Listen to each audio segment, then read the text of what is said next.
एक समाप्त कथा की श्रृंखला में आज सुनिए रमा सिंह द्वारा रचित सोन मछरिया। कहानी की शुरू करने से पहले आपको रिक्वेस्ट है कि please subscribe and like the channel. This will encourage the creation of more such stories. Thank you. Son Machhariya. मैं जब पटना से लौटा तो मेरे साथ वह भी थी। ऑटो वाले को पैसा देकर जब भीतर आया तो साथ साथ फुर्ती से मेरे बराबर की सीढ़ियां चढ़ती, हाथ में रेक्सीन का झोला लिए वह भी ऊपर आ गई थी।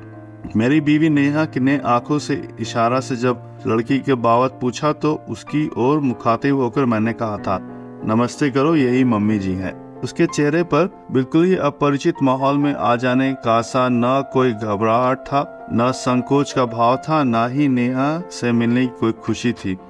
वह हल्के से बिल्कुल ही बामुश्किल सी एक क्षीण मुस्कुराहट रेखा होठों पर लाकर बोली थी, प्रणाम। अब तक नेहा ने उसे ऊपर से नीचे तक निरीक्षण करना शुरू कर दिया था। ठीकना शरीर, पतली दुबली, बाल छोटे किंतु बेतरतीब कटे हुए सिंथेटिक के गुलाब रंग के साफ सुथरे फ्रिल वाले फ्रॉक पहने सावधान की मुद्रा में खड़ी थी। आंखें जैसे शोखी और शरारत से छलकी पड़ रही थी। चेहरा जरूरत से ज्यादा ही आत्मविश्वास से भरा हुआ था। अब तक जितने भी नौकरदाई इस घर में लाए गए थे, नेहा के भड़कीले गृह सज्जा रहन सहन देखकर कोई एक दिन तो कोई कई दिनों तक सहमा सहमा रहता था। इस घर की आधुनिकता में जुटाए सामान के साथ वे अपना तारतम्य जल्दी नहीं बैठा पाते थे। एक दफा घर में काम करने वाले की समस्या जटिल हो गई थी। नेहा को कभी हाफ डे तो कभी फुल डे की छुट्टी लेकर चूल्हा चौकी की ड्यूटी निभानी पड़ती थी। तभी एक लड़का दूर गांव का बड़ी मुश्किल से बजा कर लाया गया था। जिस दिन वो आया उसी शाम भाग खड़ा हुआ कि इतने बड़े घर में अकेले तरह तरह के अनजान महंगे सामान के साथ रहने में डर लगता है। नेहा 9 बजते बजते स्कूल चली जाती थी और सच में घर बिल्कुल खाली हो जाता था। बेटी भी स्कूल चली जाती थी और बस घर में किसी नौकर या दाई के सहारे मेरा साल भर का बेटा रह जाता था।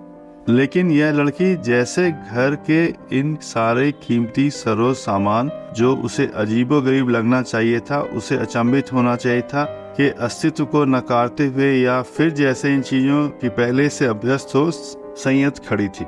नेहा के झटका देते blunt cut hairstyle, lipstick लगे होठ से अंग्रेजी बोलने को भी उसने हैरत से नहीं देखा था। नेहा ने जैसे अपना निरीक्षण पूरा कर लिया, तुम्हारा नाम क्या है? रूबी कुमारी। स्कूल में भी और घर में भी दोनों पंक्तियों को एक ही में जैसे पिरोकर उसने तपाक से कहा था। तुमको पढ़ना आता है? हाँ। पढ़ती थी? हाँ, पहले क्लास में। फिर क्यों छोड़ दिया? क्या पता, माँ बोली कि छोड़ना है। मेरा बेटा रोने लगा था और नेहा वहाँ से उठकर उसे चुप कराने लगी थी। मेरा बेटे को देखकर उससे मूड में परिवर्तन आया। वह बच्चे को देखकर खिल उठी थी। प्रेम में से झुककर उसे दुलारने लगी। वह भी उसके दुलार में उसकी गोद में जाने के लिए मचल उठा। जैसे ही उसने प्रेम से झुककर उसे उठाना चाहा कि नेहा ने टोक दिया, अभी भी ट्रेन से आई हो, जाकर पहले नहा धो लो तब इसको गोद लेना। उसने अपने बढ़े हुए हाथ वापस खींच लिए और उसी अंदाज में अपनी मुस्कुराहट भी खींच ली। उसने रेक्सीन के बैग से तय किए अपने कपड़े निकाले और नहाने के लिए साबुन की मांग की। नेहा ने उसे साबुन का एक टुकड़ा देते हुए मुझे लक्ष्य किया, कहा, वाह, कहाँ से ले आए हैं? बड़े सलीके से सब कुछ है इसके पास। औरों की तरह नहीं कि घर पे पाँव रखा नहीं कि पहनने के लिए कपड़े तुरंत निकाल कर दो और फिर 1-2 दिन बाद चंपत। मैंने रूबी की बाबत नेहा को सब कुछ जल्दी से बता देना जरूरी समझा। वह नहाने धोने के लिए क्वार्टर में बाथरूम में चली गई थी। मैं बात करते नेहा के साथ बेडरूम में आया और आज रविवार था, सो नेहा भी रिलैक्स मूड में थी। पटना में रूबी तुम्हें कहाँ मिली? पूछते ही नेहा मेरे सूटकेस में सफर के गंदे कपड़े निकालने लगी। रूबी के बाबत सब कुछ बताते हुए मुझे उस जगह की याद आ गई जहाँ इत्तेफाकन मैं चला गया था। सुबह का समय था। अपने भाई के साथ टहलते हुए बाजार के चौक तक चला गया। थोड़ी शोरगुल, कुछ भीड़ भाड़ देखकर हम लोग उधर बढ़ गए। वहाँ रेजा मजदूर की एक लंबी पात थी। काम के लिए जिन्हें आदमी चाहिए थे आते थे। पात का एक चक्कर लगाते हुए अपनी आंखों से एक एक मजदूर को ताकते और वे अंदाज लगाते जो उन्हें ज्यादा काम करने वाला, ज्यादा भार ढोने वाला, ताकतवर लगता उसे अपने साथ ले जाते थे। वह दृश्य कुछ अजीब लगा, जैसे गोश्त वाला मुर्गा या बकरा खरीदने कोई कसाई ले जा रहा हो। मैं कुछ देर वहीं रुका रहा। एक आदमी उस पात में जैसे ही आगे बढ़ा, एक रेजा ने हाथ लगाते हुए पुकारा, बाबू इसको ले जाओ हमरा मर्द को। देखने से पतला दुबला, बाकी फुर्ती में भार ढोता है भारी भारी बोझा। उस आदमी की अधेड़ उम्र की उस औरत पर एक नजर डाली और आगे बढ़कर एक स्पुष्ट नौजवान ने उसका दाम तय करने लगी। वह औरत खिसियाकर बोली, ले जाओ बाबू, शरीर देख के ले जाओगे तो बाकी इतने सुस्त है कि आधा दिन में काम दिन भर में भी पूरा नहीं करेंगे।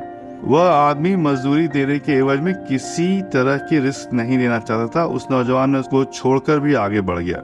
वह मजदूर बुरा सा मुंह बनाकर उस अधेड़ औरत की कोसने लगा। दुनिया भर में एक तुम्हारा ही मर्द है फुर्ती वाला, और एक तुम ही हो जो तेजी से गारा ईटा ढोती हो, बकर बकर करती रहती हो, सुबह सुबह बोहनी बिगाड़ दी। उस औरत के चेहरे पर एक विजय भाव उभर कर आया। तब तक किसी ने आदमी के साथ वह मजदूरी तय कर अपने मर्द के साथ उसके पीछे चल दी। इतने में दूर आते एक आदमी को देखकर ढलाई वास्ते आई हो, वाकई लहर पाक के शुरू से अंतिम छोर तक फैल गई।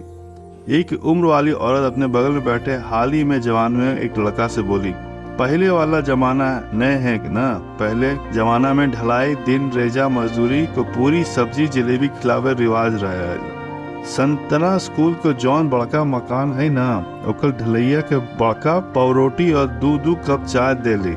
वह लड़का उसकी बात सुनते हुए बोला, अभियो तो माए कुछो खाई वास्ते ते मिलते हुए करे बा। अब तक उस आदमी को पात का निरीक्षण करना शुरू कर दिया था। पात में बैठे सभी की आंखें में एक चमक थी।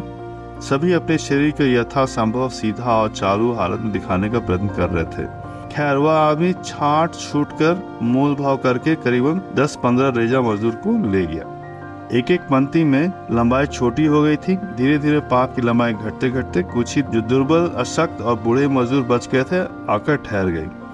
अब वे उनको मोल भाव करने लगे। उनमें से कुछ जो फिर भी काम करने लायक थे कम मजदूरी में चले गए, और जो ज्यादा बूढ़े थे वह सख्त निराश बैठे थे। उनके चेहरे पर हताशा पुतने लगी थी, जैसे आज ही उसने बुढ़ापे का राज उसे मालूम पड़ा हो। वैसे ही निराशा बैठे 2-4 लोगों में रूबी का बाप भी था। इसे न्यूनतम मजदूरी पर भी कोई लेने जाने को तैयार नहीं था। ऐसा इधर उसके साथ कई दिनों से होता आ रहा था। वह पास के ही एक खपरा घर की ओर जाने लगा। हम लोग भी उससे यूं ही उस जगह का दिनचर्या की जानकारी लेने के ख्याल से बातें करते हुए वापस लौटने लगे। वह जैसे ही भीतर कोठरी जाने को हुआ, रूबी वहीं बाहर बैठी मिल गई। उसने अपने पिता को वापस आते देख के बड़ी धीमी स्वर में पूछा, बाबू आज भी काम नहीं मिला? आज रात हम लोग खाएंगे क्या? पता नहीं रूबी जैसी मासूम लड़की के चेहरे को या फिर मेरी अपनी खुदगर्जी की, और मैं वहां ठिठक कर खड़ा हो गया। रूबी के बाप को इशारे से बुलाया। जब उसका बाप आंखों में कौतूहल लिए मेरे पास आया तो मैंने रूबी को अपने वहां बच्चा खिलाने के लिए रखने का प्रस्ताव रखा। वह कुछ देर चुप रहा, फिर अपनी कोठरी में घुसने पहले अनमनस भाव से बोला, इसकी माँ से पूछ के बताऊंगा, आप शाम को आइए।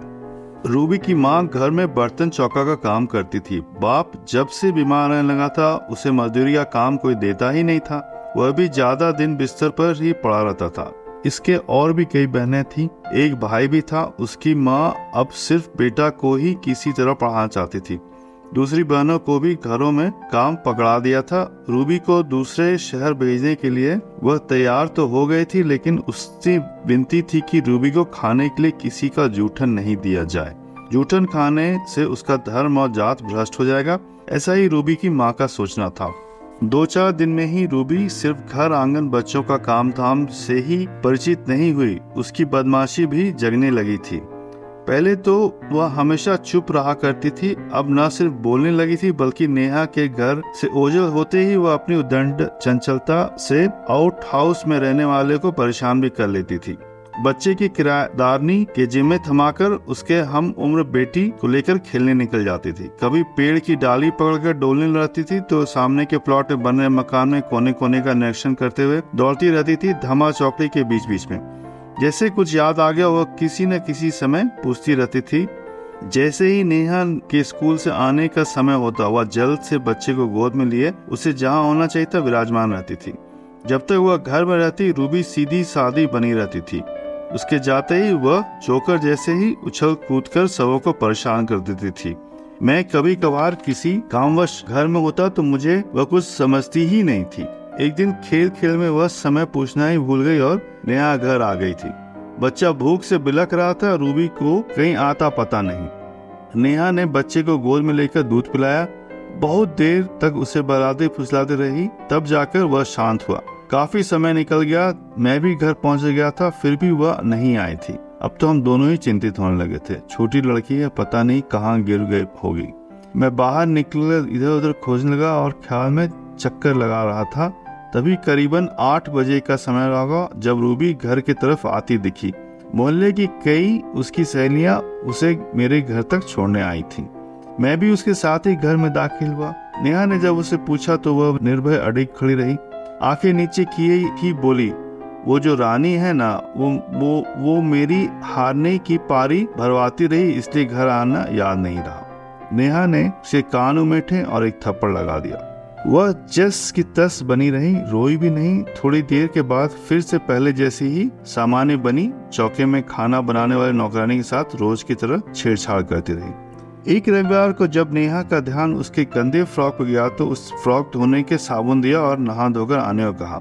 वह जो नहाने गई 3-4 घंटे से भी ज्यादा होने पर आई, लेकिन उसका कहीं पता नहीं था। मैं जब नीचे देखने गया तो मुझे ना जाने क्यों गुस्सा से ज्यादा हंसी आई। पता नहीं कहां से उसने आसपास से सर्वेंट क्वार्टर से अपने हम उम्र के बच्चों को जमा कर पानी मिट्टी से हुड़दंग मचा रखा था। खेल कूद पकड़ा पकड़ी, फ्रॉक कई जगह से फट गए थे। अब तक नेहा भी नीचे आ गई थी। वह गुस्से से बौखलाती हुई उस हाथ पकड़ के ऊपर लाते लाते 2-4 थप्पड़ जड़ दिए। पूर्वतः वह कोई नहीं और कुछ भी देर में सामान्य होने से मेरे बेटे को गोद में लिए उसके साथ खेलने लगी। इधर कई दिनों से पार्ट टाइम वाली मेड उसकी लगातार शिकायत कर रही थी कि रूबी उसे बहुत तंग करती है। वह काम छोड़ देगी, कभी उसके घर की चाबी तो कभी छाता और कभी उसका चप्पल छुपा देती थी, जिससे दूसरे घर काम पर जाने में देर हो जाती थी। एक दिन शाम को जब नेहा घर लौटी तो वह रसोई में बर्तन साफ कर रही थी। जब उसे पूछा कि क्या मेड आज आई नहीं थी तो डरते डरते उसने कहा हमसे थोड़ी सी उसकी साड़ी फट गई। तो वह हम पर चिल्लाने लगी और बोली कि वो अब यहाँ काम नहीं करेगी और काम बीच में ही छोड़कर चली गई। नेहा स्कूल की थकी मांदी अपने सिर पर हाथ रख कर बैठ गई। एक बच्चा तो तुमसे संभालता नहीं है और कैसे यह सब काम होगा। रूबी पुरखाइन बनी बड़ी बूढ़ी के अंदाज में बोली, मम्मी जी आपको क्यों फिक्र करती हैं, मैं सारा काम कर लूंगी। वो तो बहुत गंदा काम करती थी। मैं उससे कहा कि मत आना, तुमसे अच्छा काम मैं कर लूंगी। पटना में अपने घर का बर्तन चौका झाड़ू बहारी सभी तो मैं ही करती थी। और सच में दूसरे दिन रूबी ने उसके हिस्से का सारा काम इतनी सफाई से किया कि मैं ही नहीं नेहा भी दंग रह गई। जरूर इसकी उम्र ज्यादा है, ठिगनी शरीर है, उम्र का तो पता नहीं चलता। लेकिन मुश्किल से 2-4 दिन तक उसका यह कार्यक्रम चला। फिर सारा काम जस का तस पड़ा रहने लगा। कुछ बर्तन धोती, कुछ वैसे ही जूठा पड़ा रहता। एक कमरा में झाड़ू लगाती, दूसरा वैसे ही। नेहा स्कूल से आते उसे डांट फटकार करती, तब जाकर घर का काम पूरा होता। मैंने उससे कहा भी था कि किसी मैरी को रख लो, लेकिन वह कहती कि काम का दबाव नहीं रहता तो यह थोड़ा भी काम नहीं करती। फिर मैरी को परेशान करके भगाया भी तो इसी ने है, तो सजा भुगते। एक दिन खाना बनाने वाली नौकरानी बहुत गुस्से में थी कि मेम साहब उसे चोर समझती है, कहती कि मैं दूध पी जाती हूँ। नेहा उससे पूछा कि यह सब किसने कहा, तो वह बोली रूबी कह रही थी कि मम्मी कहती है कि दूध वह पी जाती है। उसने रूबी को बुलाकर पूछा कि वह हल्के से मुस्कुराकर मुंह नीचा किए बोली मैं तो मजाक कर रही थी। नेहा ने आज फिर उस पर लपड़ थप्पड़ चलाए। मुझसे क्या यह बिल्कुल पकठाई हुई है, इतना झूठ सच बोलती है कि बड़ों के भी कान काटती है। रूबी के बाद व्यवहार से उसके प्रति मेरा विचार भी बदलने लगे कि हो ना हो इसकी उम्र जितना यह दिखती है ज्यादा है। अब नेहा स्कूल जाती तो रूबी को किताब कॉपी पर पढ़ने लिखने को बहुत सारे होमवर्क देके जाती थी, ताकि खाली समय वो अपनी पढ़ाई करती रहे। बाहर से घर में ताला लगा के जाती, कहीं हम घर पर बच्चे को अकेला छोड़कर बाहर न खेलने चले जाए। 1-2 दिन तक नेहा का वह प्रयोग भी सफल रहा। वह घर का आधा अधूरा काम करके पढ़ाई कर अपना होमवर्क कर लेती।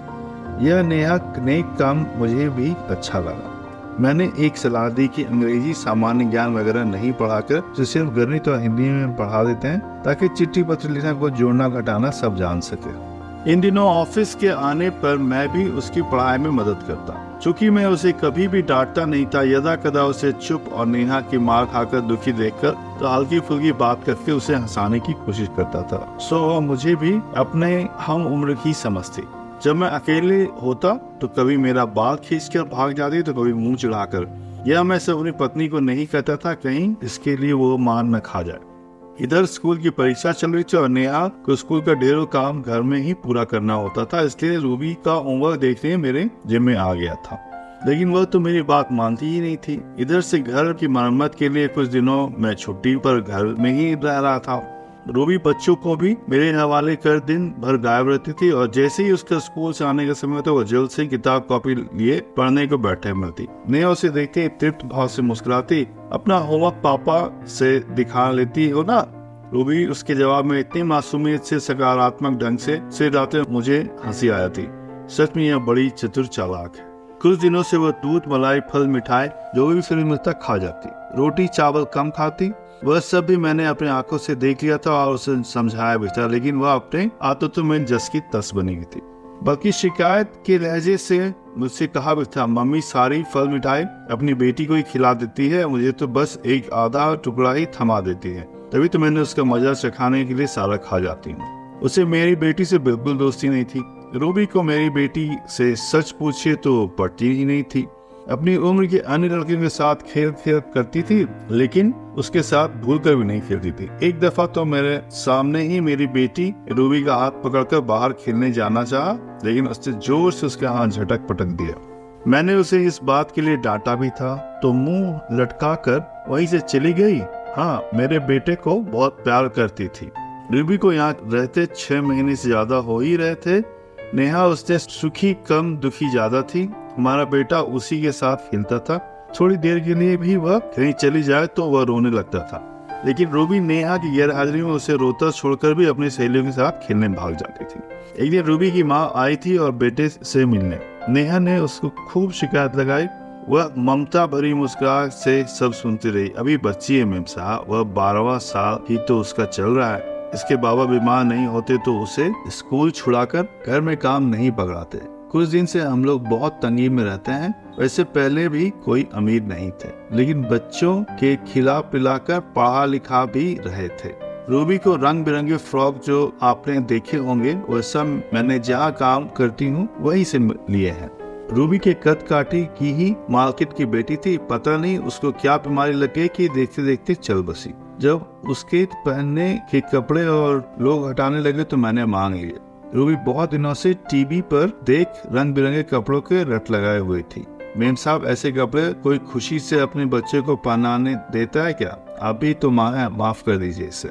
रूबी की माँ उसके लिए बिस्कुट तथा हम लोगों के लिए हनुमान मंदिर का लड्डू लेती आई थी। दरअसल उसकी मेम साहब यहाँ किसी की शादी में आई थी, तो वह भी साथ लग गई थी बेटी को देखने के लिए। रूबी इटलाती हुई माँ के लाए बिस्कुट पर बिस्कुट खाए जा रही थी। उसने रूबी के सारे गंदे कपड़े साफ किए, जहाँ फटे थे उसकी मरम्मत की। उसके बाल धोए, कंघी की, मेरे घर के वे सारे काम करती रही जो रूबी के जिम्मे थे। रूबी मुक्त भाव से अपनी सखी सहेली के साथ इक्कड़ दुक्कड़ का खेल खेल रही थी। सामने के बगीचे में निर्भीक बनी पेड़ों पर झूलती रही। उसकी माँ ही उसे पकड़ कर लाई और उसके साथ खाने बैठाया। बीच बीच में आलू का भुजिया अपनी थाली से ले लेकर उसे भी खिलाती रही। मेरे बेडरूम से सटे बालकनी में रूबी जब अपनी माँ के साथ सोने गई तो माँ से सटकर कही, सोन मछरिया वाली कहानी सुनाओ ना। रूबी की माँ अभी तक कहानी सुनने की आदत गई नहीं, कहते हुए टालती रही। फिर बार बार उसने जिद पर वह कहानी सुनाने लगी। अपने सौतेली माँ से दुखी, कई दिनों से भूखी प्यासी नन्ही सी राजकुमारी नदी किनारे बैठकर रो रही थी। उसका रोना सुनकर नदी से एक बड़ी मछली निकली और सुनहरे रंग की थी। उसका ऊपर का भाग एक सुंदर स्त्री का था और नीचे आधा भाग मछली का। उसने राजकुमारी से उसके रोने का कारण पूछा। नन्ही राजकुमारी ने रोते हुए अपनी दुख भरी कहानी सुनाई। राजकुमारी की कहानी सुनकर उसने जादू से ढेर सारे स्वादिष्ट व्यंजन मंगाए, उसे खिलाए कि आंसू पोंछ और कहा कि अब भी तुम्हें कोई दुख हो तो यह नदी के किनारे आकर कहना, सोन मछरिया तुम कहाँ मेरे पास आओ। बस मैं नदी में ऊपर से तुम्हारे पास। रूबी कहानी के बीच में रुक पूछा, माँ मुझे सोन मछरिया कहाँ मिलेगी? उसकी माँ उसे अपने से सटाते हुए खिलखिलाते हंसी। उसकी माँ रोकते हुए अपनी रूबी से पूछा, यदि तुम्हें सोन मछलियाँ मिल जाएगी तो तुम उससे क्या मांगोगी? रूबी तत्क्षण जैसे पहले से इस पर सोच चुकी थी बोली, मैं कहूँगी मुझे मम्मी जी नेहा की बेटी बना दे, नौकरानी नहीं, ताकि मम्मी मुझे मैं जितना खाना चाहूँ फल मिठाई दूध मेवा खाने को दे, स्कूल पढ़ने को भेजे और अपने साथ गद्देदार पलंग पर सुलाए। मैं अब तक दबे पांव बालकनी से निकल आया था। देखा बेटी की इच्छा सुनकर हठात वो चुप हो गई। कुछ क्षण बीते होंगे, उसकी कहानी अधूरी छोड़कर रूबी को थपथपाते हुए सो जाने को कहा। उसकी आवाज भर्राई हुई थी। उसने आंखों में आंखें वाले आंसुओं को गले से ही गटक लिया। मैं बालकनी के दरवाजे से लगा सोचने लगा, रूबी सच में बच्ची है, बहुत बच्ची है। अभी उसका काम करने की उम्र कहाँ हुई है। अभी तो वो खुद सोन मछरिया की कहानी सुनते हुए माँ के साथ सोने लायक है। मेरे बेटे को माँ जैसी रखने की उम्र उसकी कहाँ हुई है, लेकिन इस छोटी उम्र में ही वह नौकरानी और मालकिन के अर्थ को जानने समझ लगी थी। दूसरे दिन रूबी की माँ के साथ वापस जाने की जिद कर बैठी। उसकी माँ ने समझाया कि तुमको हम लोग कहाँ यहाँ जैसा 4 टाइम का खाना खिला सकते हैं। रूबी की माँ चली जा रही थी। वह माँ के जाते देख भी नहीं रही थी, आंख नीचे की जमीन ताक रही थी। मैंने उससे अपने पास बुलाया। उसकी आंख में मैंने सोच के विपरीत आंसू के एक बूंद भी नहीं थे, लेकिन वहाँ न तो शोखी थी और ना ही चंचलता। यहाँ कुछ ऐसा भाव था, ऐसी निराशा, आकांक्षा, क्रोध का मिलाजुला रूप था कि कांटे की तरह मुझे चुभ गया। उसके ऊपर के होठ, बीच का ठीक नाक के सीध का नुकीला भाग थोड़े आगे लटक आया था। ऐसा वो जो बहुत दुखी होती थी तभी होता था। मैंने उससे पूछा, तो अपनी माँ से नाराज हो क्या? वो अपनी झुकी आंख पर उस पर टिकटाया बोली, मेरी माँ बहुत बुरी है, राजकुमारी की सौतेली माँ से भी ज्यादा बुरी है। फिर जैसे धीमी आवाज में अपने आप में बुदबुदाया, राजकुमारी को तो सोन मछरिया मिल गई थी, मुझे सोन मछरिया कहाँ मिलेगी? Thank you.